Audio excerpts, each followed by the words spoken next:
What's up, Game Boys and Girls? Big T here, back with another video, and I got a bone to pick with Aonuma, who I've had some issues with for a little bit now, pretty much ever since Breath of the Wild came out. I don't want to say issues, but I had issue with him and what he said at the time. But before we get into that, let's have some backstory. Basically, let's before we get to the backstory, let's have some front story. So basically, Aonuma was interviewed recently, and he was talking about Tears of the Kingdom, and he was asked by the interviewer, "Is there any chance that we can go back to a more linear, structured Zelda, more tightly structured Zelda?" And he had some choice comments, and I'll get into it later. But first, the backstory. So, okay. We all know Eiji Aonuma has been integral to Nintendo, and especially the Legend of Zelda series. I believe he took over as director with what was it? Majora's Mask. So obviously, we have the greatest game of all time, that is Zelda: Ocarina of Time. A little dusty there, and I'm gonna do visual aids here, even though I don't really need to. I'm gonna do them because I don't feel like doing fancy edits, and every time I say that to myself, I always end up still throwing in some video footage about what I'm talking about. But I'm gonna try to stick to it and just do a straight up video with visual aids. So there you have it, the classic GOAT, for me anyway, the greatest game of all time, Legend of Zelda: Ocarina of Time. This game just does it for me, brings back wonderful memories, and it's amazing. And so I believe Miyamoto went to Aonuma and challenged him to make a Zelda game within a year and a half, something like that. That was the challenge, and you had to do it within that time, or the game wasn't going to come out. So there was this thing called, I believe it was called Yura Zelda or Zelda Gaiden, that was supposed to be like an expansion for the Nintendo 64, 64DD drive that never came out. I think that basically became the Master's Quest, if I'm not mistaken, which we didn't end up getting until the GameCube, the bonus release with the GameCube. So Aonuma was challenged by Miyamoto to make a Zelda within a year's time or so. Now, Ocarina of Time came out in 1998, and then this beautiful gem, Majora's Mask, Zelda Majora's Mask, came out in early I think it was early 2000, if I'm not mistaken. I want to say like May or March or somewhere in there. I'm probably completely wrong. I should look this stuff up ahead of time, but just wanted to get this video done. So, and he was able to do it. Majora's Mask, which is a classic. Some people like it more than Ocarina of Time. I don't. But they did some really cool stuff with that engine, recreating, or we're not recreating, but making a new world, Termina, for Link to explore, like an alternate world. And that was very, very cool. And so Aonuma proved himself to be very capable, and I think he pretty much took over Zelda at that point. We get to the GameCube, and we get Wind Waker, which was, when it first was revealed, it was kind of looked down upon. What is this blinky-eyed 10-year-old color cartoon Link?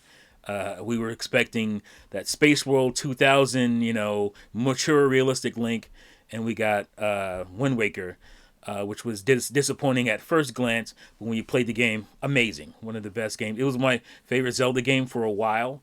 That honeymoon period wore off, but it was still up there. It's still up there for me. And it was a great game. And then we obviously got Legend of Zelda Twilight Princess, which was the mature Zelda game we wanted. And it was really awesome, except for the early on Wolf Link stuff, the hand-holdy stuff, which was a bit annoying. But, it was fine. We got through it.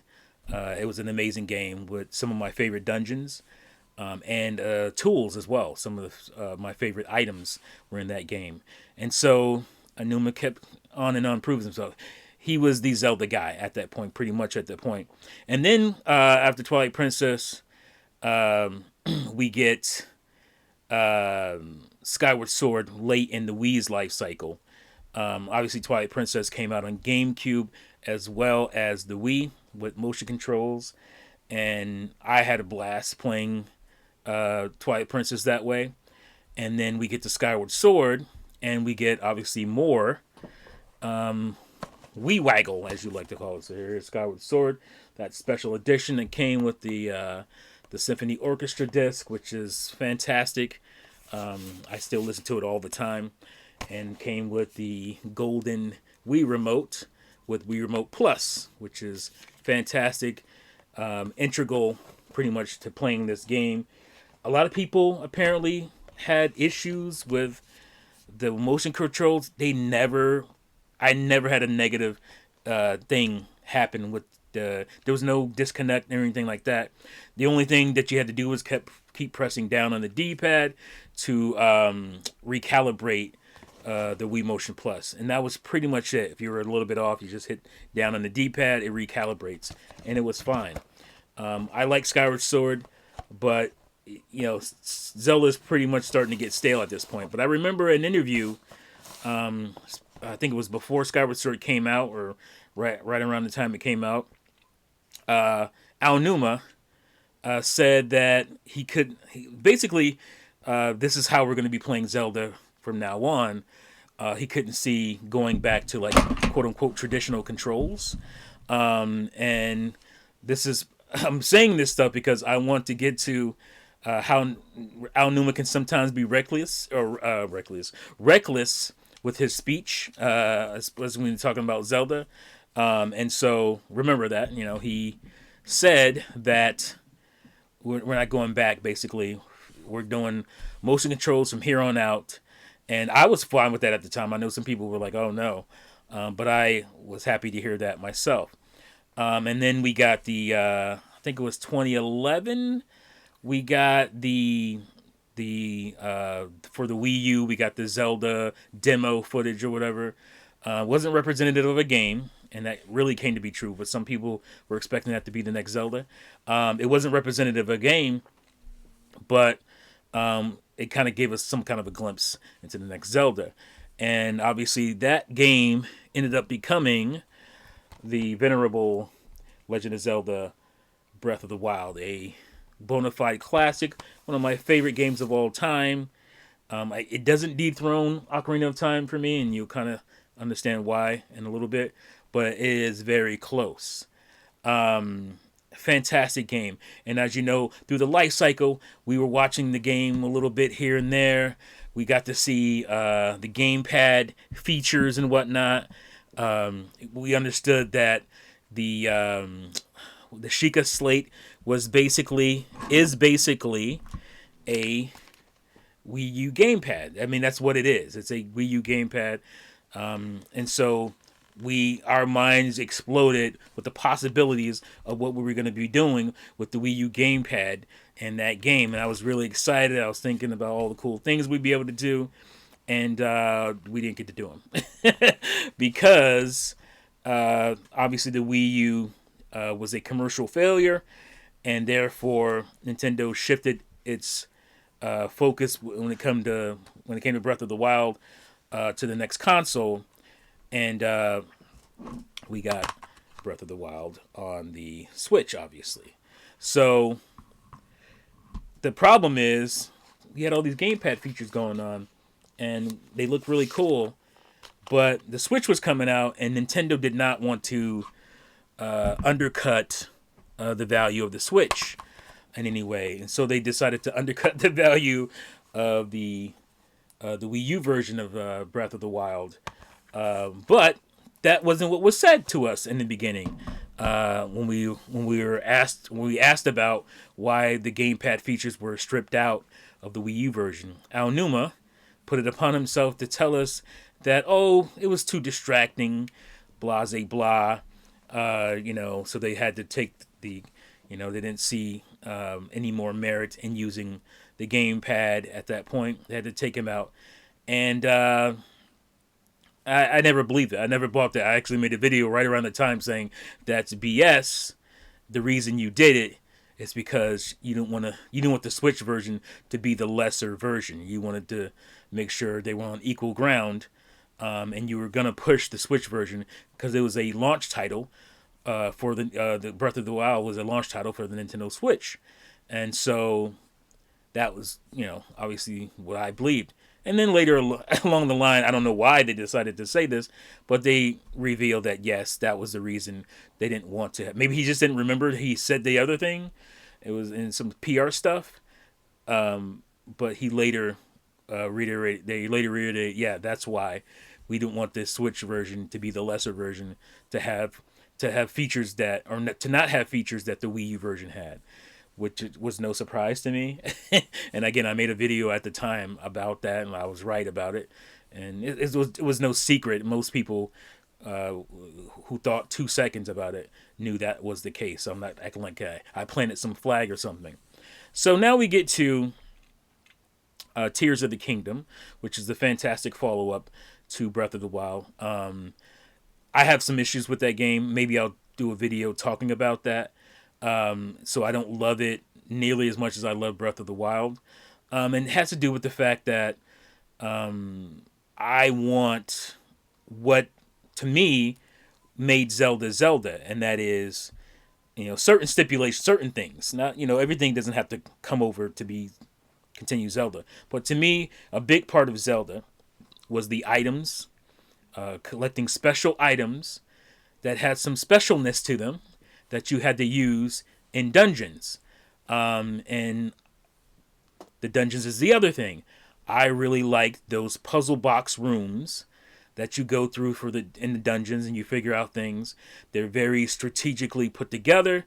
Yes, they're linear, but you're not sitting there like, oh man, I feel like I'm going in a straight line, because as a Zelda fan, you're enjoying a big part of Zelda, which is those dungeon puzzles. Or just, the secrets in every room and all that kind of stuff. That is a big staple of Zelda, for me and for a lot of people. I think the biggest problem with Zelda, or fans of Zelda, when it came to the formula, had nothing to do with that part. It had to do with the hand holdiness that the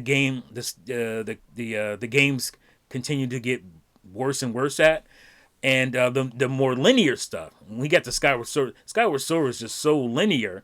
It was very clever in a lot of ways. The gameplay was very good, but it was super linear. It wanted to be more, but the limitations of the Wii. I mean, we're talking 88 megabytes of RAM. 88 megabytes of RAM on the Wii. And so they couldn't do what they wanted to do. And by the time they could, they broke out and made Breath of the Wild and made it this huge open world, which was amazing. So I say all that because the recent interview, like I said earlier, the guy asked about, bringing back some of that more traditional Zelda stuff. And Aonuma's response was, why would anybody want to go back to a more limiting Zelda and be limited in what you can do when these games obviously are more open? And he continued on saying, I understand people have nostalgia for things. And he basically dismissed it as nostalgia for people who wanted that. And I got offended by that. It really bothered me. And I'm a little cautious because I know sometimes translations, especially from Japanese to English, are a little wonky. So I'm going to answer this in a way of, if this is what he actually did say, this is how I feel. And I feel pretty pissed off about him just dismissing that stuff for nostalgia. It's not like those specific tropes, especially like dungeons and item collecting and all that stuff. It's not like those specific tropes are bad now. They were always good. They're still good. You can still have that on top of your open Zelda. Now, obviously, it won't be as open because you go into a dungeon and you can't climb up a wall and all. Well, you still could. They could still implement that stuff, but more structured rooms. Heck, even the divine beasts were better at this than, I hate to say it, but they actually were better at the dungeonness of Zelda than than the so-called dungeons and Tears of the Kingdom. I just feel like I'm going through the motions when I'm playing those, when I play those things, and I'm just, the problem with being open sometimes is that you can cheese your way through a lot of stuff.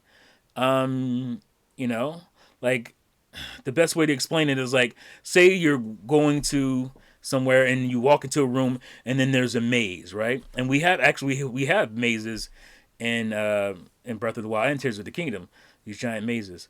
Um, so you go into a room and you thought, oh man, I gotta get through this giant puzzle of a maze, basically. And to be able to cheese it would be just, I'm gonna climb to the top of the maze, jump across, and see what I can see.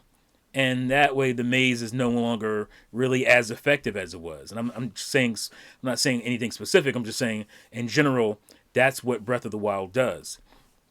It takes away some kind of challenge, and something that can be a really cool challenge, something very memorable, and gives you the ability just to cheese your way through it. And that happens a lot in the shrines as well. And yes, it's cool that you have all these different ways to solve a thing, but a lot of people just end up cheesing stuff. And you don't have to, obviously, but if you know you can do it, it kind of takes something away. And so that is my biggest issue with the new Zelda formula. I still love the open world, the big open world. I wish there wasn't as much busy work. I don't want to get into all that. I just want to stick, because there's this whole video on it. So I want to stick to this topic. I will talk about that in another video. But it bothers me that he thinks that structured Zelda is bad now. No, that is what, for me anyway, that's what defines Zelda, is those dungeons, getting that special item. And you can still make that work. It's not, you guys are geniuses at Nintendo, but you don't really have to be geniuses to make that work, to make that special item thing work. Yes, you may come to a dungeon in the real world, and you have to go find the item that you need to get into the dungeon, something like that. But there's little things you can still obviously do them, but a lot of the dungeons you have to do a puzzle to get to the dungeon, right? You have to figure some stuff out to even get to the dungeon. So yeah, the world is open, but there's still you're still plotting. You're still plotting the player to do these things, you do these tasks to get what they want.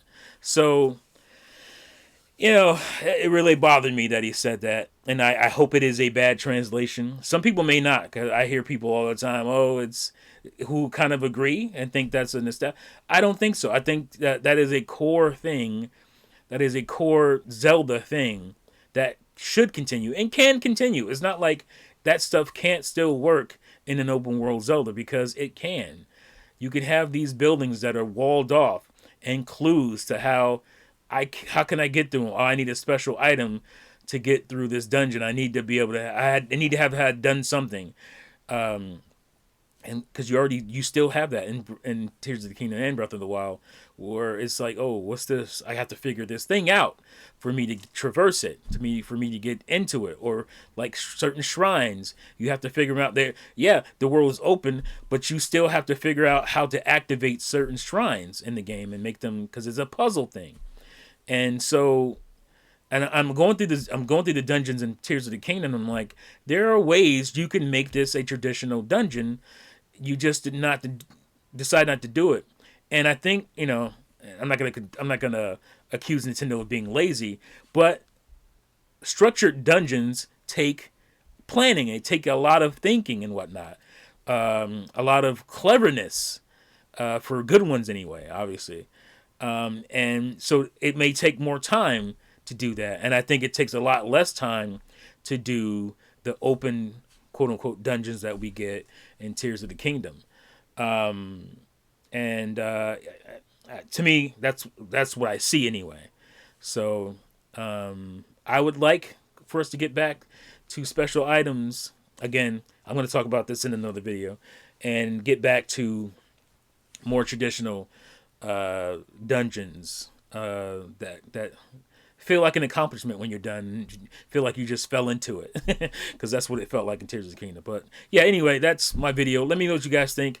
Am I just a Zelda dinosaur clinging to the old ways, or do you feel like those dungeons could be better if they were more structured? Let me know what you think in the comments below. I really want to know what you guys think about this, because I know there are people of two sides of this coin here, and they're trying to figure out themselves if this is something they want. So let me know in the comments below. Thank you again for watching and listening, and now see you fools next time. Peace out.